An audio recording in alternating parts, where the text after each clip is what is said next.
doing an anxiety self-audit. To do this, just list down all the things that cause you anxiety. Now, this assumes that you know what anxiety is and that you have certain feelings towards certain things in many areas of your life. Now, this is not always the case, because a lot of people have undiagnosed anxiety. They really can't quite put their finger on it, but whatever it is, it's upsetting to them. They won't label it as anxiety, but it may function like anxiety. So to the best of your ability, write down all the things you are aware of that cause you anxiety. Then, write down all the things that you fear. Since a lot of people are unclear about what causes them anxiety, or what anxiety exactly is, we're going to just go by a self-audit regime that uses strong emotions or strong feelings as a guideline. So, in this instance, you're going to list down all the things that you are afraid of.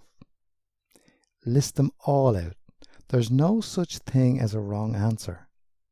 If it seems irrational or almost cartoonish or funny, write it down anyway.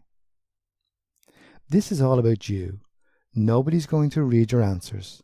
The key here is to help you get a full picture of the things that weigh you down and hold you back.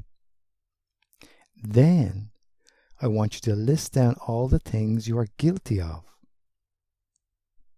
Now, these are things that you are remorseful of.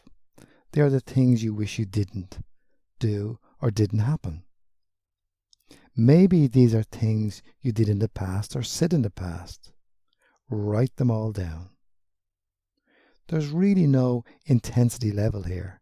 As long as you can remember it, write it now.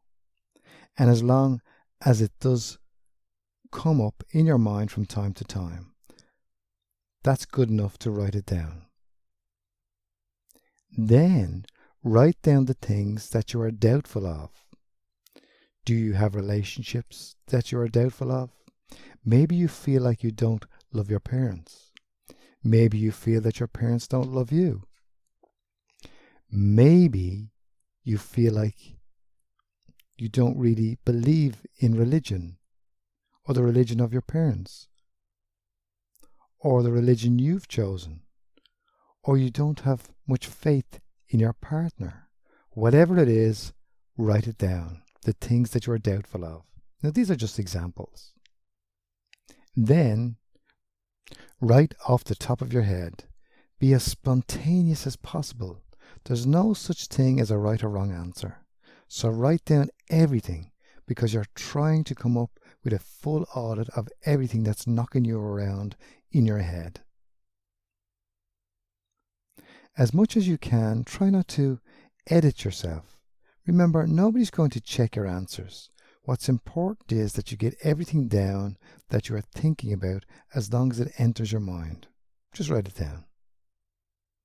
Now, don't second guess yourself. Don't edit what you wrote down.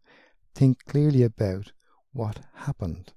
And as long as it enters your mind, and as long as you can clearly describe it, write it down as it is. Don't edit it. Don't tone it down or scale it up. Give yourself time to write out the full list. And if it takes a couple of days or even a week or two, that's okay. Just give yourself the time to write a completely exhaustive list of all the things you are anxious about. Because it's important to note that when you're doing this, you shouldn't put any stress on yourself. Don't think that it's some sort of deliberate, pre-planned, highly calculated exercise that's defeating the purpose. The whole point here is to come up with a massive list to audit your anxieties. For this to happen, you have to be as comprehensive as possible. Unfortunately, when you put a lot of stress on yourself, you tend to edit yourself. You tend to highlight certain things and crowd out others. Now, the best approach is to go about writing all these things like you're in the shower. Remember the last time you were in the shower and you came up with this idea? Well, people do that all the time. Because when they're in the shower, they are more susceptible to genuine insight and flashes of intuition. Do that when you're doing your self-audit.